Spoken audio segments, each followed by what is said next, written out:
इस मंदिर पे उस हिसाब से ध्यान नहीं दिया जिस हिसाब से ध्यान देना चाहिए। अगर उस हिसाब से ध्यान दिया होता तो शायद जो है प्रकृति का दोहन नहीं होता, शायद जो है ये नदी जो है नाला नहीं बना रहता। गंगा नदी बोल के नाला में कुदा दिया, एगो फिल्म का डायलॉग है, और आज ये नाला बन गया है। ये झूला पुल के लिए इसका प्रस्ताव पारित हुआ था। एक जैसे हरिद्वार में चाहे और किसी स्थान में है उस तरह का ये झूला पुल का ये बनाना था। देखने के लिए मनमोहक लगता, सुंदर लगता, और लोगों के लिए सिर्फ पार पार के लिए ये झूला।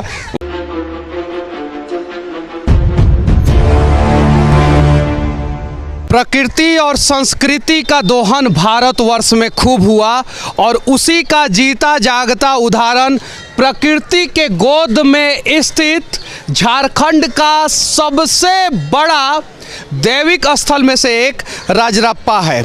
और वहीं पे अभी हम लोग हैं, यहाँ पे माता का दरबार है और बहुत दूर दूर से भक्तगण आते हैं। ये मंदिर है जो प्रकृति के गोद में है, पहाड़ पे है, चारों तरफ से घना जंगल है, साथ में एक नदी है, आप देख सकते हैं। और इस नदी की स्थिति देखिए कि आज ये नदी जो है ना वो रो रही है, देख सकते हैं आप ध्यान से।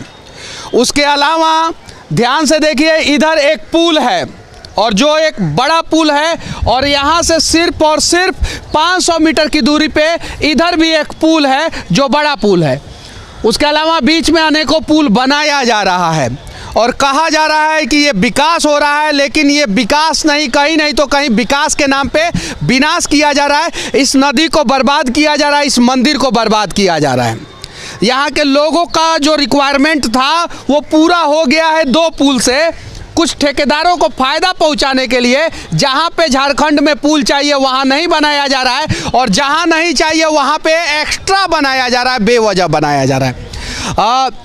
कुछ नेतागण हैं हमारे साथ, कुछ मंदिर में पुजारी लोग हैं वो हमारे साथ हैं, कुछ महाराज जी लोग हैं। इन सभी लोगों से हम लोग बातचीत करेंगे। सबसे पहले महाराज जी आप ये बताइए कि इस राजरप्पा मंदिर के लिए क्या क्या होना चाहिए। देखिए, सबसे पहले मैं आपके माध्यम से जो भी ये वीडियो देख रहे हैं सभी श्रद्धालुओं को माँ भगवती छिन्नमस्तिका के दरबार से आशीर्वाद देना चाहूँगा, और ये कहना चाहूँगा कि ये दामोदर और भैरवी नदी के पवित्र संगम स्थल पर यंत्रस्थ मंदिर है जो स्वयंभू है। आज जो प्रकृति का दोहन हुआ है, हमारी ये नदी जो नाला बन गया है, अब गर्मियों के दिन में ऐसा होता है कि यहाँ से 12 किलोमीटर दूर एक गोला है जिस जगह पे अनेक फैक्ट्रियाँ लगी हुई है। मंदिर का जल को वहाँ पे वो लोग ले जा रहे हैं, जिसके वजह से नदी का जो जलस्तर है वो बिल्कुल ही नाला के जैसा आ रहा है। और हमारे राजरप्पा मंदिर में जितने भी श्रद्धालु आते हैं वो अधिकतर यहीं पे ना, हाँ 60% जो यात्री आते हैं, जो श्रद्धालु आते हैं वो बिना नहाए हुए आते हैं, और उनका मानना है कि हम पवित्र संगम स्थल पर स्नान करके ही भगवती का दरबार में पूजन करेंगे, जो कि अब असंभव होता हुआ दिख रहा है।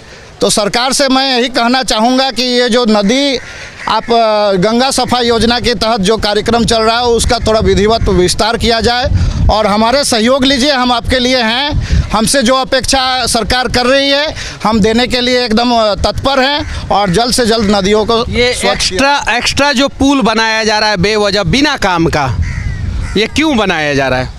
देखिए, एक तरह से हम कह सकते हैं कि माता छिन्नमस्तिका का मंदिर जो है प्राकृतिक स्थल है एक, और जंगल के बीच एक मंदिर है। तो प्रकृति को संरक्षित करते हुए कैसे हम लोग इस मंदिर का विकास करें, इस क्षेत्र का विकास करें, इस संकल्प के साथ सरकार को कोई भी योजना बनाना चाहिए। अच्छा, हाई कोर्ट ने स्टे भी लगाया था ना इन सब चीज़ों पे, लेकिन सिर्फ और सिर्फ ठेकेदारी के लिए, सिर्फ और सिर्फ जो है लोगों को जो है बरगलाने के लिए जिन योजनाओं का आवश्यकता नहीं है उनको भी बनाया दिया जा रहा है। अभी आप देखिए सामने में चेक डैम बन रहा है, यहाँ पे बारिश के दिनों में मंदिर तक पानी पहुँच जाता है। एक बारिश भी यह चेक डैम जो है बर्दाश्त नहीं करेगा, और सरकार का जो है लोगों का करोड़ों रुपया जो है वो पानी में बह जाएगा।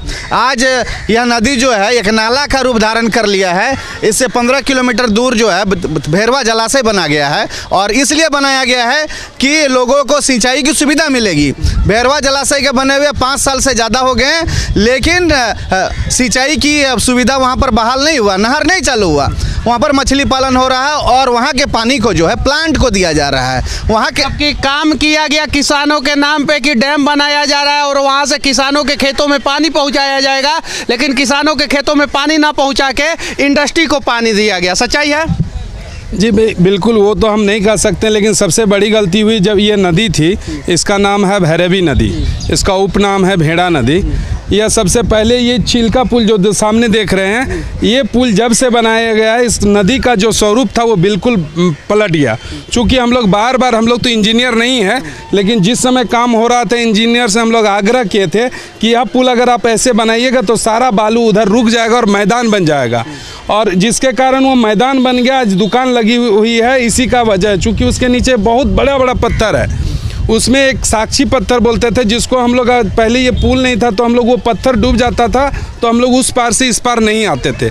लेकिन ये पुल सबसे पहला, ये पुल जो है नदी का स्वरूप बिगाड़ने का काम किया है। हालांकि वो पुल जो है, उस पुल को बनाने का बहुत, चूंकि उस पार में बहुत बड़ी योजना थी, हेलीपैड बनना था, एक पार्क बनना था। तो पुल बना तो जो अच्छा हुआ, एक उस साइड वाला और एक इस साइड वाला, जरूरी भी था जी। लेकिन जो जरूरी नहीं था वो भी पुल बना दिया इंजीनियर सब।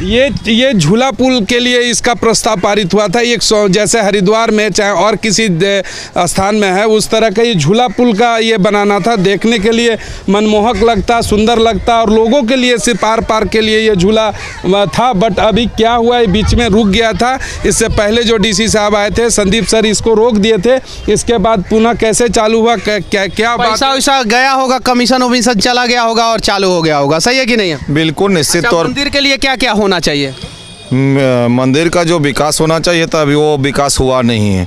मंदिर के लिए सबसे पहले तो शौचालय होना चाहिए, जो इस क्षेत्र में एक भी शौचालय नहीं है। लोगों की इतनी कठिनाई होती है, हमारा ट्रस्ट से कुछ शौचालय जो जिसका उपयोग हम लोग करते हैं वो भी कम पड़ जाता है भीड़ के समय। पहला तो शौचालय हो, स्नानगार हो। नदी की स्थिति आप देख रहे हैं, एक भी आदमी अब नहाने लायक यहाँ बचा नहीं है। अपवित्र होकर के लोग मंदिर जाता है। स्नानगार हो, रहने के लिए सुविधा हो, बढ़िया होटल हो, पार्किंग हो, पार्किंग का भी कुव्यवस्था बना हुआ है। सबसे पहले तो पार्किंग हो, आए दिन एक्सीडेंट होते रहता है, सबसे पहले तो पार्किंग हो। तो ये सारी व्यवस्थाएं होनी चाहिए और झारखंड सरकार को संस्कृति सभ्यता बचाने के लिए सिर्फ और सिर्फ दो मंदिरों का अगर ज़बरदस्त तरीके से विकास हो जाए, एक देवघर का मंदिर और एक यहाँ रजरप्पा मंदिर, जैसे काशी विश्वनाथ का विकास हुआ, कॉरिडोर बनाया गया, उस प्रकार से कॉरिडोर बना दिया जाए। यहाँ से रांची जाने का 4 लेन रास्ता बन रहा है, लेकिन इस मंदिर के लिए बन रहा है और मंदिर का विकास नहीं हो रहा है। तो मंदिर का अगर विकास हो जाएगा तो पर्यटन का विकास होगा, और पर्यटन का विकास होगा तो हिंदुस्तान का ही नहीं दुनिया का सबसे अमीर राज्य झारखंड के लोग जो आज गरीब है वो भी अमीर होना शुरू हो जाएंगे। लेकिन कहीं नहीं तो कहीं झारखंड में चाहे जिसकी भी सरकार हो, चाहे आपकी सरकार हो, चाहे वर्तमान सरकार हो, इस मंदिर पे उस हिसाब से ध्यान नहीं दिया जिस हिसाब से ध्यान देना चाहिए। अगर उस हिसाब से ध्यान दिया होता तो शायद जो है प्रकृति का दोहन नहीं होता, शायद जो है ये नदी जो है नाला नहीं बना रहता। गंगा नदी बोल के नाला में कुदा दिया, एगो फिल्म का डायलॉग है, और आज ये नाला बन गया है। ये बात सच है। तो इस प्रकार का विकास नहीं हो, विकास विनाश के नाम पे नहीं हो। विकास होना है तो विकास के नाम पे हो, सभ्यता के नाम पे हो, संस्कृति के नाम पे हो, पर्यटन के नाम पे हो, प्रकृति के नाम पे हो, तब जाके सही विकास होगा और सच्चा विकास होगा। बाकी यहाँ पे शौचालय का व्यवस्था होना चाहिए, शुद्ध पेयजल का व्यवस्था होना चाहिए, बहुत सारे जगहों पे नदी के बगल में जो है नहाने का व्यवस्था होना चाहिए, तब जाके जो है इस मंदिर का सही ढंग से विकास होगा और तब जाके जो है झारखंड का विकास होगा। बाकी हमारा ये प्रयास कैसा लगा यहाँ से आप लोग कमेंट करके ज़रूर बताना। जय हिंद।